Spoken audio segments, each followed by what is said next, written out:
Okay, so hello everyone. Welcome to another video of revision classes. हमारा M target JEE 2022।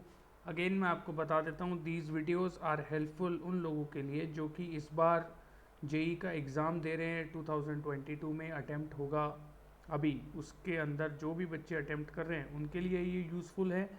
And जो 11th से moving 12th students हैं they can also benefit from this video. आपको इसकी PDF कहाँ मिलेगी? मेरे टेलीग्राम चैनल के ऊपर पीडीएफ मिलेगी जिसका लिंक डिस्क्रिप्शन में है, और आप उसमें मुझे सर्च कर सकते हैं t.me/डांगी भैया। ऑल राइट, तो हम शुरू करते हैं। देखो, डायनेमिक्स ऑफ ए पार्टिकल के अंदर हमारे पास मोटे मोटे 3 टॉपिक हैं जिन पे हमें बात करनी है। Number 1 is laws of motion and basics. तो बेसिक्स के अंदर एक तो मोमेंटम रिलेटेड जो सवाल होंगे वो आ जाएंगे, उसके साथ ही इसके अंदर लॉज ऑफ मोशन से रिलेटेड बेसिक क्वेश्चंस और सूडो फोर्स से रिलेटेड क्वेश्चंस से हम डील करेंगे। हालांकि सूडो फोर्स हर तरीके के कॉन्सेप्ट में आगे चल के भी हम लोग यूज़ करते रहेंगे, बट फॉर नाउ हम इसे लॉज ऑफ मोशन के अंदर एज अ इंडिपेंडेंट टॉपिक लेकर के और उसके बारे में डिस्कशन करेंगे। ये लेक्चर 1 का होगा। ठीक, लेक्चर 1 के अंदर हम लोग लॉज ऑफ मोशन से डील करेंगे। मैं ये पीडीएफ के अंदर मेंशन कर रहा हूँ सो दैट आपको हेल्पफुल हो कि कौन सा लेक्चर आप देखना चाहते हो उसी को आप देखें बिना टाइम वेस्ट करें। सेकंड है फ्रिक्शन, जो लेक्चर 2 होगा that will be about friction, and lecture 3 जो होगा that will be about circular motion. एक मेरे पास और रिक्वेस्ट आई थी यूनिट्स एंड मेजरमेंट की, तो वो वीडियो भी मैं इन द कमिंग डेज अभी इसी वीक में उसे अपलोड कर दूंगा, आप उसे भी देख सकते हैं। तो हम लोग लॉज ऑफ मोशन से शुरू करते हैं। लॉज ऑफ मोशन के अंदर भाई बेसिक अगर मैं आपको समरी दूं चैप्टर की, तो पहली बात तो हम लोग इसमें न्यूटन के लॉज के बारे में बात कर रहे हैं। और न्यूटन के लॉज कौन कौन से हैं? तो first law is basically law of inertia. Law of inertia मतलब हम सब जानते हैं कि भाई body at rest is will remain at rest, body in motion will remain in motion until and unless an external force is applied on it। जब तक हम उस पर बाहर से कोई भी फोर्स नहीं लगा रहे हैं तब तक अगर रेस्ट पे तो रेस्ट पे रहेगी, मोशन में तो मोशन में रहेगी। This is Newton's first law, that is law of inertia. जो हमारा सेकेंड लॉ ऑफ न्यूटन है, सेकेंड लॉ ऑफ न्यूटन कहता है कि भाई जो भी force net acting on an object है, या in fact force external on an object is directly proportional to the rate of change of momentum. This p is what? m into v, इसे कहते हैं मोमेंटम। तो ये कैसी क्वांटिटी है बच्चों? It is a vector quantity. इसकी यूनिट होती है kg मीटर पर सेकेंड। इसका डायमेंशन होता है mlt-1। तो ये मोमेंटम से रिलेटेड बात है। भाई अगर प्रोपोर्शनैलिटी हटाया न्यूटन ने, तो उन्होंने इसके साथ एक के कांस्टेंट ऐड कर दिया टू रिमूव द प्रोपोर्शनैलिटी, और ये जो के है कांस्टेंट इसे उन्होंने 1 मान लिया। तो एफ एक्सटर्नल जो था उसे लिखा गया dp/dt। अगर आपको किसी भी सवाल के अंदर चेंज इन मोमेंटम गिवन है और उससे टाइम या फोर्स कैलकुलेट करना है, तो this is the method to calculate. लेकिन यहाँ पर एक हल्का सा क्वेश्चन हमें बरतना होगा कि ये जो एफ एक्सटर्नल मैंने dp/dt के बराबर लिखा है, इसमें देखो अगर मैं f को dp/dt लिख रहा हूं तो ये जो फोर्स होगा it will be defined for an instant. It will be defined for an instant, मतलब ये इंस्टेंटेनियस फोर्स के लिए ही आप बात कर सकते हो। अगर मुझे मान लो कई बार सवालों में ऐसा आता है कि सपोज एक ऑब्जेक्ट था, उसका इनिशियल मोमेंटम था p, थोड़ी देर बाद में उसका मोमेंटम हो गया सपोज 4p, और टाइम बीत गया उस दौरान t, और फोर्स कांस्टेंट एक्ट किया। वैसे तो फोर्स वेरिएबल होगा, बट स्टिल मान लो क्वेश्चन में वो गिवन है कि फोर्स कांस्टेंट है, तो वो जो फोर्स है वो कांस्टेंट होगा एवरेज फोर्स। तो एवरेज फोर्स को हम यहाँ लिखते हैं डेल्टा p/ΔT, जिसे हम एक और तरीके से कैलकुलेट कर सकते हैं। जैसे dp को हम f/dt अगर लिख दें और दोनों साइड इंटीग्रेट कर दें, तो इधर बनेगा डेल्टा p, उधर बनेगा इंटीग्रेशन ऑफ f/dt। इसको उठाकर अगर इस इक्वेशन में पुट करूं तो f एवरेज को मैं integration of F D T upon integration of D T भी लिख सकता हूँ। ये बेसिक कहानी है इसके अंदर। अब भाई अगर मान लो ये तो हमने डिफाइन कर दिया कि भाई it will be defined for an instant और एफ एवरेज ये है। अब यार कई बार सवाल जो है वो मोमेंटम के ऊपर आता है, तो एफ को हम लोगों ने लिखा D P by D T, correct, according to second law this is F external. F external और ये इंटरनल की क्या परेशानी है, तो एक्सटर्नल फोर्स जो होता है, एक्सटर्नल फोर्स डिपेंड्स ओनली, मतलब ये एक्सटर्नल होगा कि इंटरनल होगा, डिपेंड्स ऑन द सिस्टम। मैंने सिस्टम क्या अज्यूम किया हुआ है उस पर डिपेंड करेगा कि फोर्स एक्सटर्नल होगा या इंटरनल होगा। जैसे मैं आपको एक एग्जांपल देता हूँ, मान लो मेरे पास ऐसे एक किसी भी फ्रिक्शनलेस सरफेस पे, ये फ्रिक्शनलेस सरफेस है, इसके ऊपर मैंने कोई भी एक ऑब्जेक्ट ला करके सपोज रख दिया। अब इसके ऊपर मान लो एक फोर्स F लगाया, इधर मास M, इधर भी मास M, तो भाई ये स्ट्रिंग है तो इसमें टेंशन T और T डेवलप हो रही होगी। अब ये पूरा का पूरा सिस्टम अगर फ्रिक्शनलेस सरफेस पे है तो ये एक्सेलरेटेड होगा विद एन एक्सेलरेशन A। अगर मैं इस M और इस M मास को एक साथ एक सिस्टम अज्यूम करता हूँ तो उस कंडीशन के अंदर मेरा एक्सेलरेशन ऑफ द सिस्टम होगा F/2m, और वहाँ पर ये जो F फोर्स है ये होगा एक्सटर्नल और ये टेंशन और टेंशन फोर्सेस होंगे इंटरनल। लेकिन अगर मैं सिर्फ इस वाले मास को अज्यूम करूं अकेला और इस पे टेंशन T लगा दूं तो इस पे जो भी फोर्स लग रहा है ये T, नीचे mg और ऊपर नॉर्मल, ये जो भी फोर्स T लग रहा है ये T फोर्स इज कैसा, एक्सटर्नल फोर्स फॉर m मास। लेकिन जब मैंने पूरा सिस्टम माना था तो ये T इंटरनल था। तो ये डिपेंड करेगा सिस्टम आप क्या मान रहे हो उसके ऊपर कि F एक्सटर्नल होगा या इंटरनल होगा। और ये सिस्टम हम कैसे मानते हैं भाई, ऑब्जर्वर के ऊपर डिपेंड करता है। अगर मैं ऑब्जर्वर हूँ तो it will depend on me कि मैं क्या सिस्टम अज्यूम कर रहा हूँ। जैसे मैंने F एक्सटर्नल को D P by D T लिखा तो F external can be written as D M V upon में D T.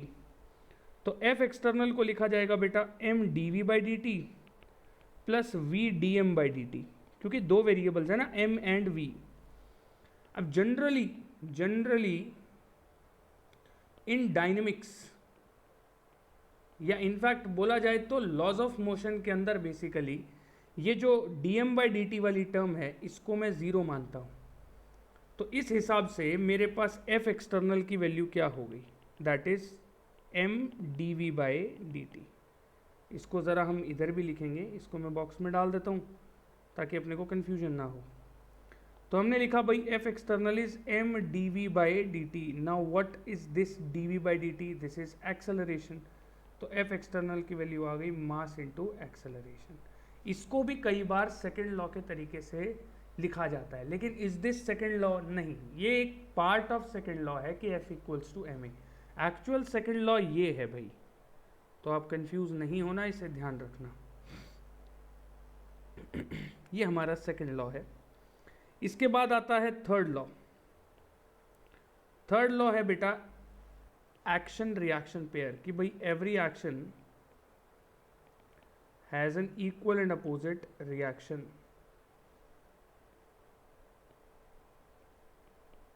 Equal and opposite reaction कि मतलब अगर मान लो एक बॉल है जिसका मास m है और सपोज ये मेरे पास वॉल है, ये बॉल किसी भी वेलोसिटी v0 से आकर के इस वॉल से टकराती है। अगर बॉल वॉल से टकराई तो वॉल के ऊपर एक फोर्स लगेगा F, तो बॉल के ऊपर भी एक फोर्स लगेगा F, और ये जो F लग रहा होगा, मान लो F ऑन बॉल और ये F ऑन वॉल, तो F on ball will be equals to negative of F on ball. Equal and opposite reaction. कोई भी सवाल, मुझे लॉज ऑफ मोशन का कोई भी क्वेश्चन अगर सॉल्व करना है तो स्टेप्स हैं कुछ। सबसे पहला स्टेप है भाई, आपको FBD ड्रॉ करना है, ड्रॉ FBD, ठीक है। दूसरा है कि assign acceleration vector and velocity vector. अच्छा, इस चैप्टर के अंदर मैं एक वीडियो और बनाऊंगा कंस्ट्रेंट्स के ऊपर। बेसिकली पूरा चैप्टर ही वो कंस्ट्रेंट वाला होगा, उसमें पूरे वीडियो के अंदर मैं अलग से उसका टॉपिक कंस्ट्रेंट रिलेशन डाल के बना दूंगा और उसके अंदर मैं सिर्फ कंस्ट्रेंट सिखाऊंगा। ठीक है। Assign acceleration and velocity vector for all the masses. Third, write F net equals to M A for all masses.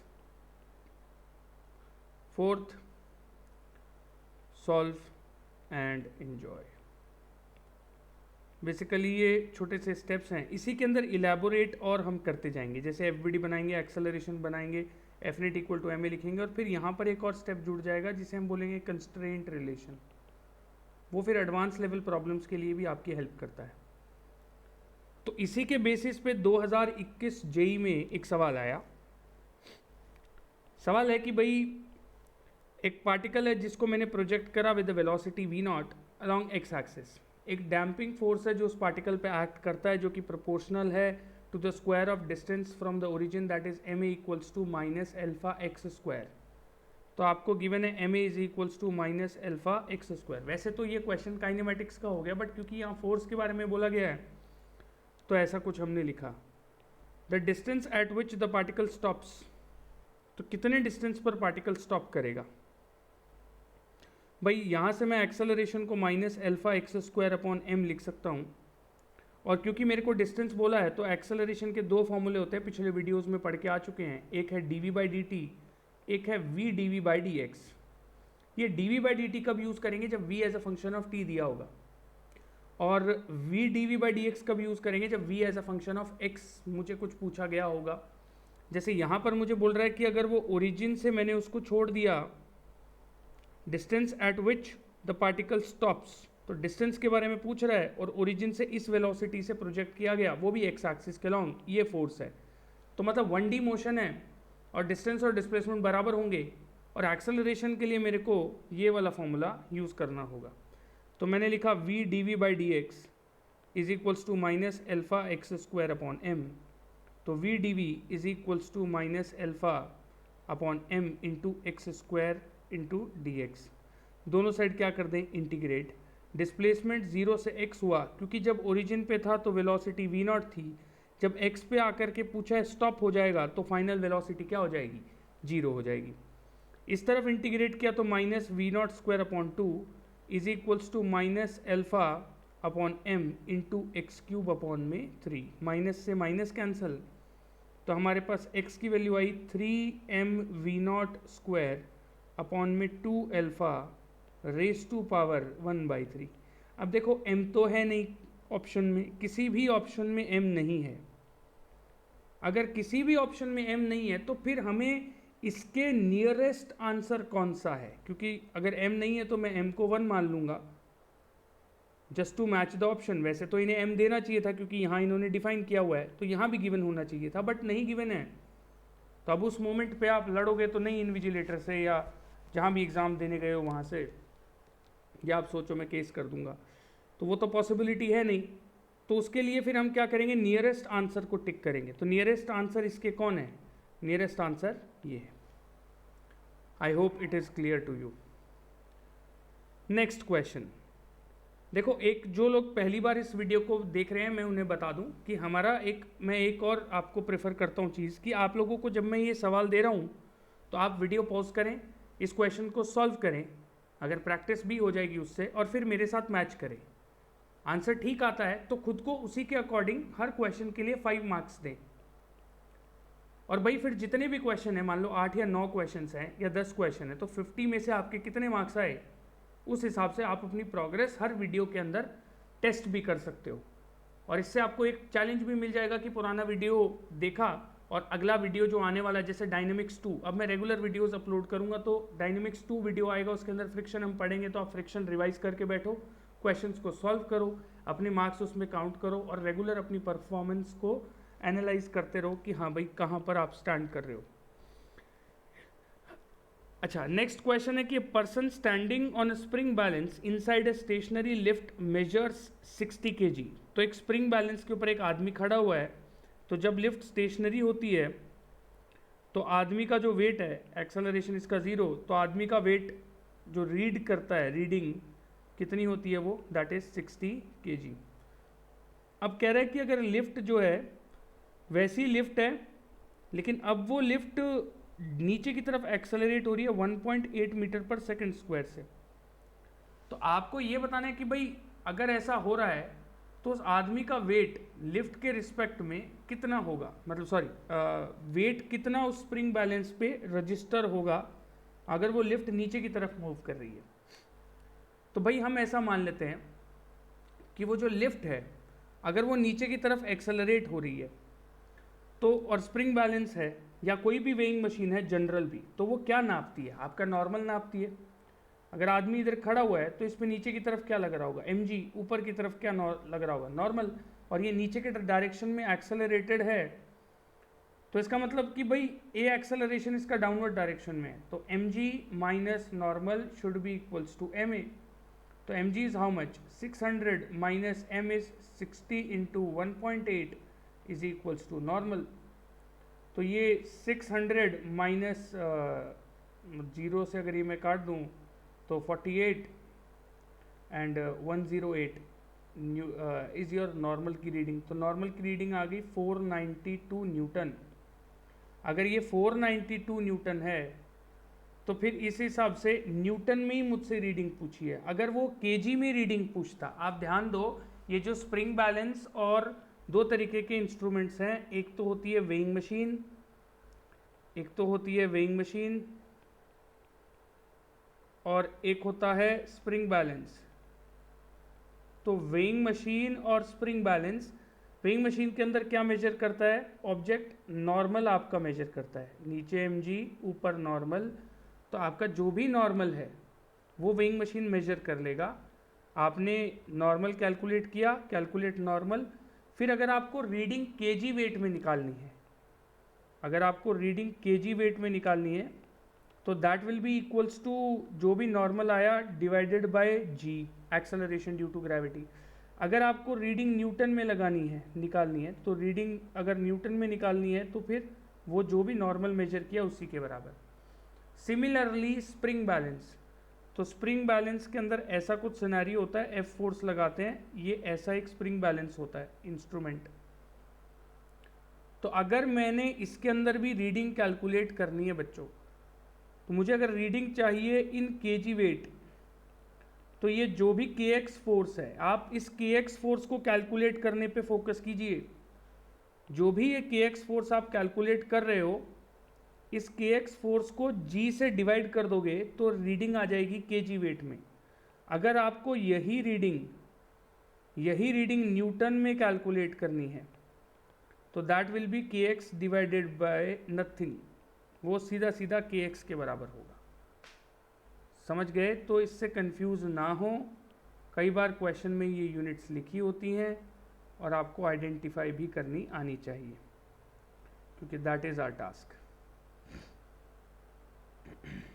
अच्छा, यहीं पर ना मैं आपको हल्का सा आइडिया सूडो फोर्स का दे देता हूँ कि सूडो फोर्स होता क्या है एक्चुअली में। भाई सूडो फोर्स का सीधा सिग्निफिकेंस है, आप इसको ज़रा ध्यान से समझें। जैसे मान लो हम मेट्रो ट्रेन में हैं, अगर मैं मेट्रो ट्रेन में खड़ा हुआ हूँ, सपोज यहाँ पर ए ऑब्जर्वर, और मान लो यहाँ पर एक ऑब्जेक्ट है बी या एक इंसान है बी जिसे मैं ऑब्जर्व कर रहा हूँ, और सपोज मेट्रो इस डायरेक्शन में ए एक्सेलरेशन से मूव कर रही है, और एक इंसान है जो कि प्लेटफॉर्म पे खड़ा होकर के सी इस बी ऑब्जेक्ट को ऑब्जर्व, बी आदमी को हमें ऑब्जर्व करना है। अगर बी आदमी को हमें ऑब्जर्व करना है, ए ने भी ऑब्जर्व करना है और सी ने भी ऑब्जर्व करना है, तो बी पर पहले तो सोचो कि फोर्स कहाँ लग रहा होगा। भाई यहाँ पे बातें फ्रिक्शन वाली होंगी, तो अगर फ्रिक्शन से रिलेटेड बातचीत होगी तो बी पे फ्रिक्शन कहाँ लग रहा होगा। तो फ्रिक्शन निकालने का बेसिक आइडिया क्या होता है कि मान लो फ्रिक्शन नहीं है, अगर फ्रिक्शन नहीं होता और इस पर्टिकुलर पर्सन ने किसी भी ऑब्जेक्ट को नहीं पकड़ रखा है और मेट्रो ट्रेन के साथ साथ ये मूव कर रहा है, जैसा हम अक्सर करते हैं, गेट पे खड़े हो गए और हमारा मान लो किसी भी ऑब्जेक्ट को, किसी भी हैंडल को पकड़ने का मन नहीं है तो हम अपनी जेब में हाथ डाल के आराम से खड़े रहते हैं, मेट्रो चलती रहती है, उसके साथ हम भी मूव करते रहते हैं, पर हमें एक्चुअली में मूव कौन करा रहा है? फ्रिक्शन जो हमारे पैरों पर लग रहा है वो फ्रिक्शन हमें मूव करा रहा है। तो ऐसा ही इस ऑब्जर्वर के साथ हो रहा है, मतलब सॉरी इस पर्सन के साथ हो रहा है। अगर फ्रिक्शन नहीं होता तो मेट्रो ट्रेन इसके पैरों के नीचे से निकल जाती। तो इस आदमी की टेंडेंसी टू मूव किधर है? बैकवर्ड। तो फिर इस पे फ्रिक्शन किधर लगेगा? फॉरवर्ड। तो मैंने इस आदमी का FBD बनाया, FBD ऑफ B। सपोज ऐसा ही आदमी है, फ्रिक्शन इस पे आगे लग रहा है, नीचे इस पे mg लग रहा है, ऊपर इस पर नॉर्मल लग रहा है। ये 3 टाइप के फोर्सेस हैं जो इस पर एक्ट कर रहे हैं एट दिस पर्टिकुलर इंस्टेंट। अब अगर मैंने B का FBD बनाया विद रेस्पेक्ट टू C, तो C के लिए मेट्रो ट्रेन आगे जा रही है A एक्सेलरेशन से, तो B भी आगे जा रहा है A एक्सेलरेशन से। तो ऑब्जर्वर C बोलेगा कि भाई this B particle is moving in forward direction with some acceleration A, और इस पर हॉरिजॉन्टल डायरेक्शन में जो फोर्स लग रहा है वो F है। तो मतलब उस हिसाब से F जो है वो ma के बराबर होना चाहिए। अब जिस फ्रेम में ये आदमी बैठा है वो अर्थ है, ग्राउंड है, तो ग्राउंड को बाय डिफॉल्ट स्टेशनरी फ्रेम माना जाता है। तो ऐसे फ्रेम को बोला जाता है नॉन इनर्शियल, सॉरी ऐसे फ्रेम को हम बोलते हैं inertial frame of reference. Inertial frame of reference, inertial frame of reference क्या मतलब है ये इनर्शियल फ्रेम ऑफ रेफरेंस का? तो इसका मतलब है कि भाई कोई भी ऐसा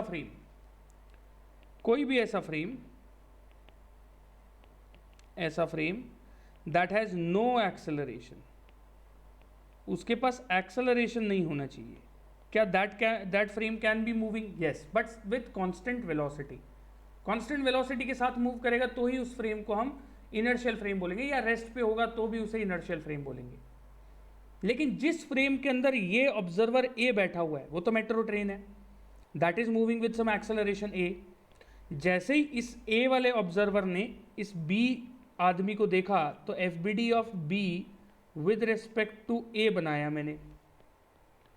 जैसे ही मैंने FBD of B with respect to A बनाया तो मुझे मिला कि यार इस पे आगे की तरफ फ्रिक्शन लग रहा है, नीचे की तरफ mg लग रहा है, ऊपर की तरफ नॉर्मल लग रहा है, लेकिन ये A आदमी मेट्रो के अंदर है और B आदमी भी मेट्रो के अंदर है, तो A के रिस्पेक्ट में B मूव करेगा नहीं, वो तो उसको वहीं नजर आएगा जहां वो खड़ा है।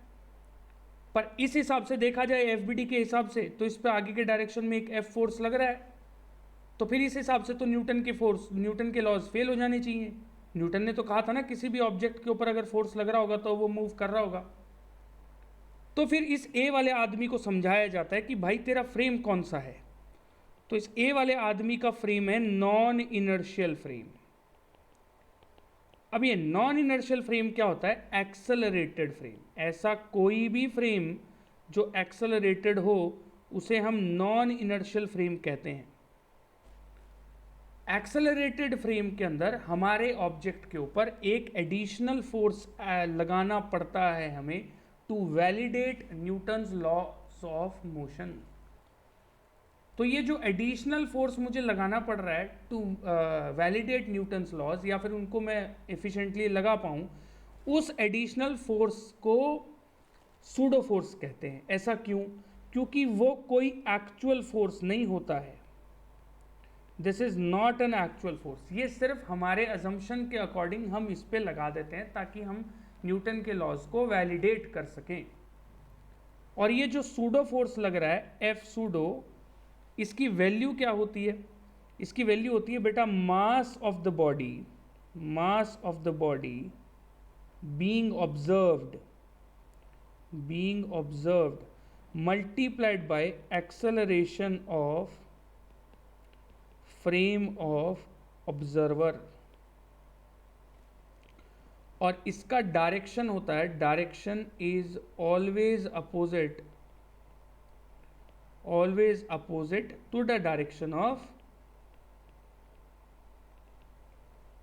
Frame of observer. जैसे कि यहां पर अगर A के हिसाब से देखा जाए तो A ऑब्जर्वर है, कौन से फ्रेम में है? Inertial, non inertial? Non inertial. बोले तो एक्सेलरेटेड। तो इस आदमी पे क्या लगेगा? B पे जिसको ये देख रहा है उस पर क्या लगेगा, एक और फोर्स सूडो लगेगा। किधर लगेगा भाई, जिधर एक्सेलरेशन है उसके अपोजिट। जैसे इस फ्रेम का एक्सेलरेशन ए आगे की तरफ, तो इस पे फिर सूडो लगेगा पीछे की तरफ। अच्छा, उसका मैग्नीट्यूड कितना होगा, इस आदमी का मास कितना है, इस आदमी का मास है m, इस ऑब्जर्वर ए का एक्सेलरेशन कितना है a, तो m इंटू ए, और direction opposite to the direction of acceleration of frame. अब a के हिसाब से b वाला मूव नहीं करना चाहिए, तो a के हिसाब से b पे नेट फोर्स 0 होना चाहिए, तो इसलिए b पर अगर मैं एफ नेट 0 करूँ तो फ्रिक्शन इक्वल्स टू ma, वही इक्वेशन आ गई जो यहाँ आई थी। तो फ्रेम चेंज करने से कुछ बहुत ज़्यादा फर्क नहीं पड़ रहा है। मैं जब इनर्शियल के हिसाब से देख रहा था तब भी बात सेम आ रही थी, जब मैं नॉन इनर्शियल के हिसाब से देख रहा हूँ तो भी बात सेम आ रही है। तो बहुत ज़्यादा कुछ चेंज नहीं आया है फ्रेम चेंज करने से, सिर्फ एक बात बदली है कि भाई जब नॉन इनर्शियल में बैठेंगे तो सूडो लगाना पड़ेगा ताकि न्यूटन के लॉज को वैलिडेट कर सकें, और अगर इनर्शियल में बैठे हुए हैं तो फिर F is equal to M A लगाना होगा, जिसके अकॉर्डिंग कि भाई ऑब्जेक्ट एक्सेलरेटेड है तो लगाओ, नहीं है तो नहीं लगाओ। ठीक है, तो ये सूडो की थोड़ी सी कहानी थी, मैंने बता दी ताकि मुझे आगे ना बताना पड़े। और इसी सवाल को हम सूडो फोर्स से भी कर सकते हैं, यूजिंग सूडो फोर्स।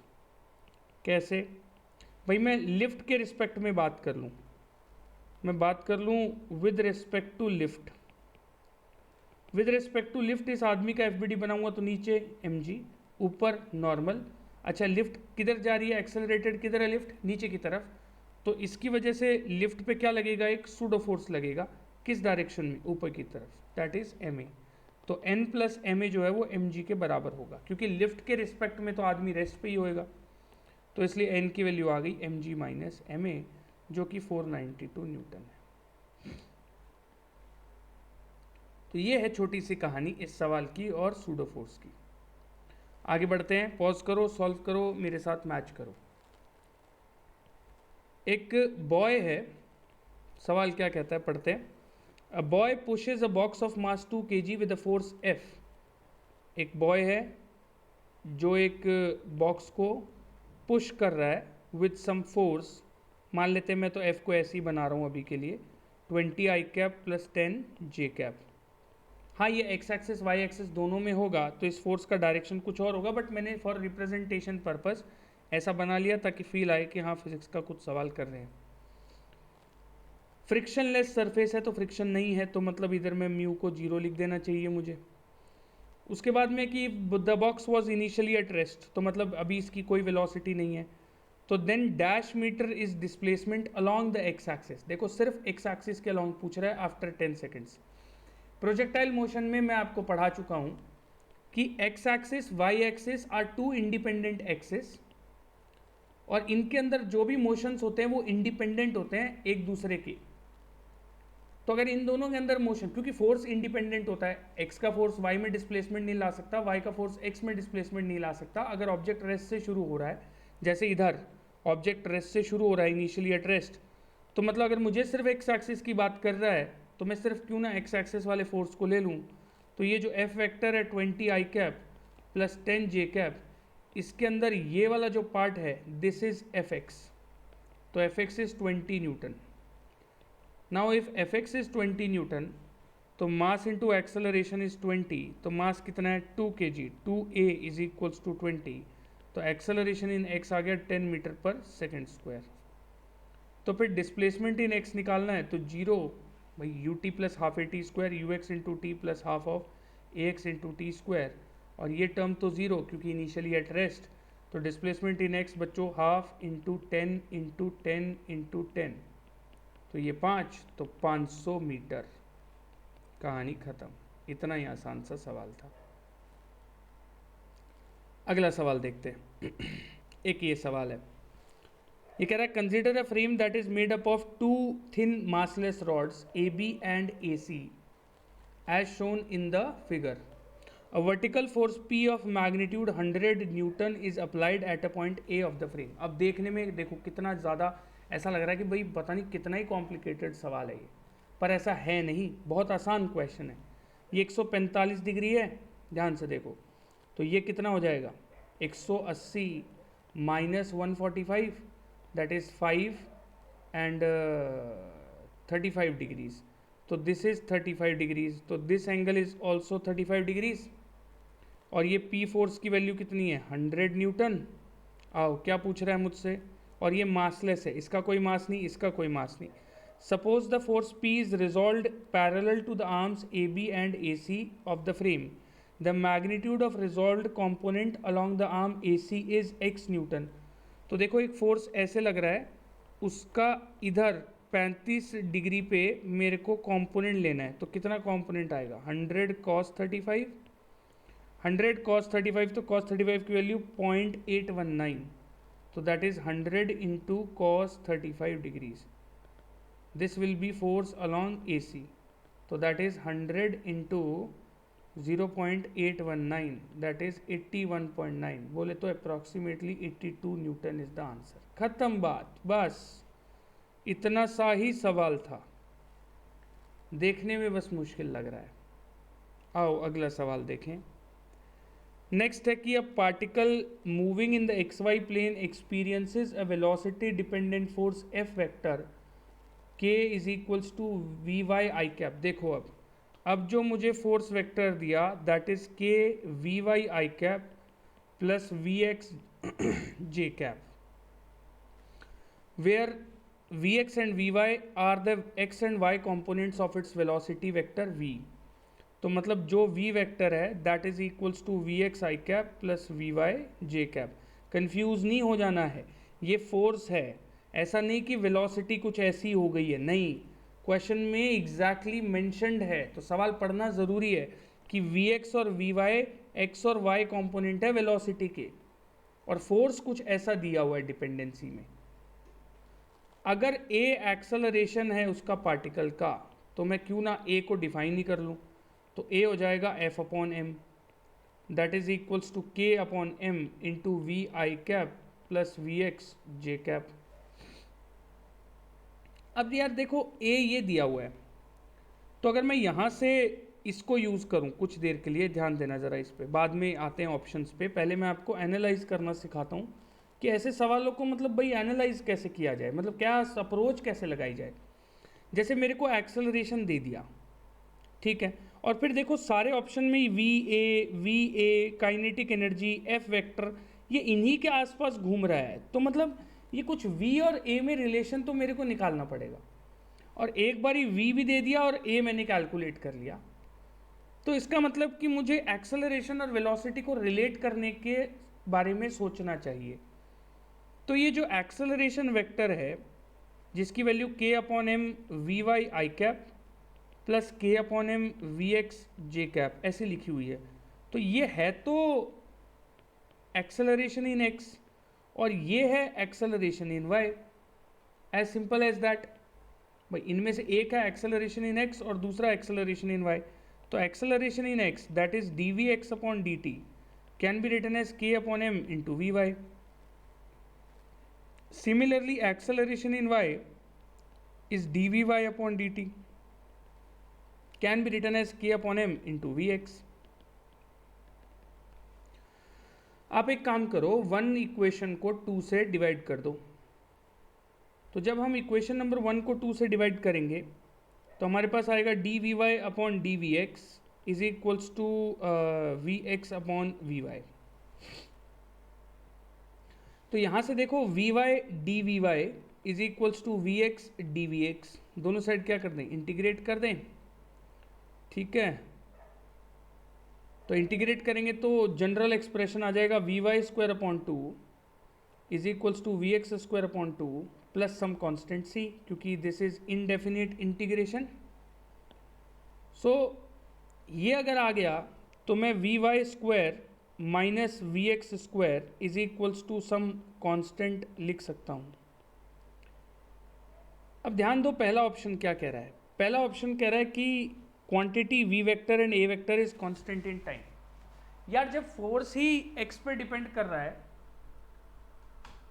जब फोर्स एक्स पर डिपेंड कर रहा है, आप खुद सोचो वी एक्स और वी वाई पर फोर्स डिपेंड कर रहा है, तो मतलब फोर्स लग रहा है तो एक्सेलरेशन तो होगा, तो वेलोसिटी तो चेंज होगी, वेलोसिटी चेंज होगी तो फिर फोर्स भी चेंज होगा और एक्सेलरेशन भी चेंज होगा, तो मतलब A option is wrong. Option B F arises due to a magnetic field. देखो अगर कोई और ऑप्शन नहीं निकलता तो फिर हम इसके बारे में शायद सोच सकते थे कि काइनेटिक एनर्जी पार्टिकल की अगर कांस्टेंट होती। आप सोचो कि भाई मैग्नेटिक फोर्स, अब ये बात सिर्फ 12th वालों को समझ में आएगी, 11th वाले इस बात पे ज़्यादा घबराएं नहीं, ये ऑप्शन बहुत ज़्यादा मुश्किल नहीं है।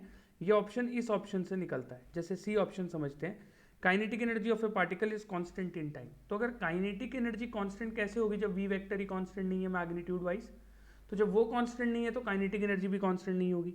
और अगर काइनेटिक एनर्जी कांस्टेंट नहीं होगी तो मैग्नेटिक फोर्स की एक प्रॉपर्टी होती है कि वो जब भी किसी भी ऑब्जेक्ट पर लगता है तो नेट वर्क डन उस पर जीरो होता है, क्योंकि फोर्स और डिस्प्लेसमेंट पे at all times angle 90 degree होता है। तो इसका मतलब कि बी ऑप्शन भी नहीं है, तो बचा कौन सा, डी। तो मोस्ट प्रोबेबली डी करेक्ट होना चाहिए, बट स्टिल हमें तो वेरीफाई करना होगा। तो भाई हम करते हैं V vector cross A vector निकाल लेते हैं। तो वी वेक्टर क्या है, V X I cap plus V Y J cap, और ये है K upon M into V Y I cap plus V X J cap. तो देखो I cross I zero, I cross J is K cap, तो मतलब V X square K cap, फिर J cross I is minus K cap, तो minus V Y square K cap into K upon M. तो देखो मेरे पास ये आया V X square minus V Y square into K upon M K cap. तो देखो अभी मैंने कैलकुलेट किया कि V Y minus V X square constant है, तो फिर ये टर्म तो कॉन्स्टेंट होगी, तो V vector cross A vector कैसा होएगा, कॉन्स्टेंट होएगा। तो इसलिए फिर ऑप्शन डी इज करेक्ट। देखो this is a good question यार, अगर आपको कॉन्सेप्ट बिल्डिंग पे फोकस करना है तो ये सवाल अच्छा है। ठीक है, आओ आगे बढ़े। 2020 जेई में कुछ क्वेश्चन आए। एक था कि mass of 10 kg is suspended by a rope of length 4 metre from the ceiling. ये मैंने डायग्राम आपके लिए बनाया है, वैसे क्वेश्चन में डायग्राम गिवन नहीं था। A force F is applied horizontally at the midpoint of the rope such that the top half of the rope makes an angle 45 degree with the vertical. Then F equals, देखो रोप के बारे में कुछ नहीं बोला तो मैं उसे आइडियल मान के चलूंगा, और कह भी दिया खैर इन्होंने, rope to be massless, G is 10 metre per second square. तो अगर ऐसा है तो ये 45 डिग्री है, तो फिर इसमें फोर्सेस बना लेते हैं। यहाँ पर जो टेंशन होगी नीचे 100 होगा, तो ये वाला T तो 100 के बराबर होगा। यहाँ टेंशन T1 होगी तो उसके लिए ये एंगल 45 डिग्री, तो इधर टेंशन T1 cos 45, इधर T1 sin 45, और ये जो पॉइंट है इन इक्विलिब्रियम होगा। ऐसा क्यों, मैंने कैसे सोचा कि ये पॉइंट इक्विलिब्रियम में, अरे क्योंकि दोस्तों ये वाला मास इक्विलिब्रियम में गिवन है आपको कि भाई मिड पॉइंट है, ये 45 बना रहा है और सब कुछ रेस्ट पे है, सब कुछ रेस्ट पे है, तो F की वैल्यू बताओ। तो ऊपर वाला force that is T1 cos 45, जो हमारा ऊपर वाला फोर्स है T1 cos 45 वो बराबर होना चाहिए 100 के, और T1 sin 45 बराबर होना चाहिए F के। तो इन दोनों इक्वेशंस को डिवाइड कर दो, तो T1 से T1 कैंसिल, 45 कैंसिल, F जो है कितना आ गया, 100 न्यूटन आ गया। Again a very easy question, 2020 में आया हुआ था। फिर 2019 में एक और क्वेश्चन आया कि a particle of mass m is moving in a straight line with momentum p starting from time t equals to 0, f equals to kt acts in the same direction on the moving particle during time interval t so that its momentum changes from p to 3p, k constant है, value of t बताओ। अब सवाल तो समझ में आ गया हमें कि मोमेंटम जो है वो p से 3p हो गया इन टाइम t, तो फाइंड t। अब बच्चे क्या करते हैं बच्चे करते हैं f को सीधा सीधा delta p by delta T लिख दिया, और f की वैल्यू लिख दी kt, इसको भी कैपिटल T लिख दिया कि t टाइम तक लगा तो kt हो गया, इधर 2p हो गया, और नीचे अपना कैपिटल T हो गया। तो फिर यहाँ से T square equals to 2p by K, तो t की value under root 2p by के लिख देते हैं, और उस हिसाब से ऑप्शन भी मिल जाएगा आपको, ये ए ऑप्शन टिक कर देंगे। But this is not right यार, this is wrong. Why wrong? Because force is variable, force variable है बच्चों, कांस्टेंट नहीं है फोर्स। तो अगर फोर्स कांस्टेंट नहीं है और वो वेरिएबल है तो फिर हम ये यूज़ नहीं कर सकते। मुझे dp by D T is equals to F लिखना होगा, dp को मुझे एफ डी टी लिखना होगा, दोनों साइड इंटीग्रेट करना होगा, p से लेकर 3p 0 से लेकर t। तो यहाँ पे मेरे पास आएगा इंटीग्रेट होने के बाद ये बनेगा p limit from p to 3p is equals to F की जगह K T D T integrate 0 to t 0 to capital T 2p is equals to K T square by 2। तो 4p by K is equals to T square, तो t की value आई 2 root over p by K. तो ये सही है, that is why answer is D. ठीक है, एक इसके पहले देखो सवाल आया था 2014 में, उसके बाद 2019 में, और फिर 20 और 21। अब जो पैटर्न चल रहे हैं एग्जाम के, आप उनको थोड़ा स्टडी करो क्योंकि आपको यही वाला एग्जाम देना है। तो एग्जाम का पैटर्न जो है वो चेंज हो रहा है। तो किसी भी चैप्टर में से क्वेश्चन आ जाता है किसी भी शिफ्ट में, बस वो लेवल सेम रहता है, तो आप चैप्टर छोड़ के नहीं जा सकते। तो इसलिए सब पढ़ना है हमने। A body of mass 5 kg, इसका मतलब ये नहीं कि 14 से लेकर के और 19 तक, जो 15, 16, 17, 18 ये 4 साल गए, इसमें डायनेमिक्स पे क्वेश्चन नहीं आया। क्वेश्चन आया था बट वो किसी एप्लीकेशन बेस्ड उसमें चला गया क्वेश्चन, तो उसको किसी और टॉपिक के साथ कंसिडर कर लिया गया। जैसे हमने जो फर्स्ट क्वेश्चन करा, उस फर्स्ट क्वेश्चन के अंदर हम लोगों ने क्या किया भाई, फर्स्ट क्वेश्चन हमने देखा था, उसके अंदर M A is equals to minus K X square something था, या अल्फा एक्स स्क्वायर समथिंग था। तो वो क्वेश्चन वैसे तो आप देखोगे तो प्रोजेक्टाइल का है, लेकिन हमने उसे फिर यहाँ यूज़ करा डायनेमिक्स के अंदर। तो ऐसे एप्लीकेशन बेस्ड क्वेश्चन एक से दूसरे में जाते रहते हैं, किसी भी टॉपिक के बीच में आ जाते हैं, लेकिन आजकल स्पेसिफिक टॉपिक रिलेटेड क्वेश्चंस भी आ रहे हैं। तो मेक श्योर आप सारे टॉपिक्स को पढ़ के जाएं अच्छे से। A body of mass 5 kg under the action of constant force, देखो फोर्स कांस्टेंट दे दिया, जैसे ही मुझे फोर्स कांस्टेंट दे दिया तो इसका मतलब मैं इधर delta P by delta T लगा सकता हूँ, ये ध्यान रखो। डेल्टा पी बोले तो m into delta V by delta T. Has a velocity t equal to 0 पे इतनी वेलोसिटी है, इसका मतलब v initial is equals to 6 i cap minus 2 j cap and v final is equals to 6 j cap. ये t equal to 0 पे, t equals to 10 पे। तो f की वैल्यू कैसे निकालोगे आप, delta p by delta t से। तो delta p is 6 j cap, mass कितना है इसका 5 kg, right. 5 into 6 j cap minus 6 i cap minus 2 j cap divided by 10 seconds, तो ये हुआ बाय 2।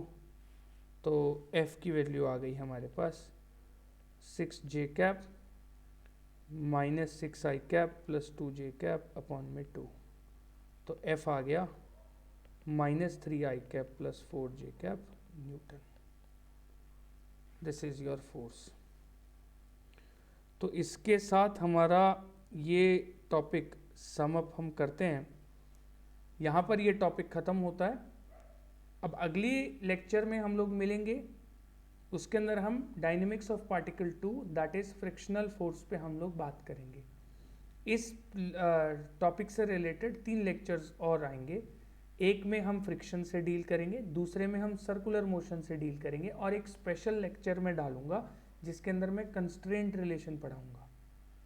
ऑल राइट, चलो, तो I will see you in the next class. Till then study well and videos को follow करते रहो। PDF चाहिए तो टेलीग्राम चैनल पे ज़रूर आप जाएं, उसके अंदर आपको पीडीएफ ये वाली मिल जाएगी।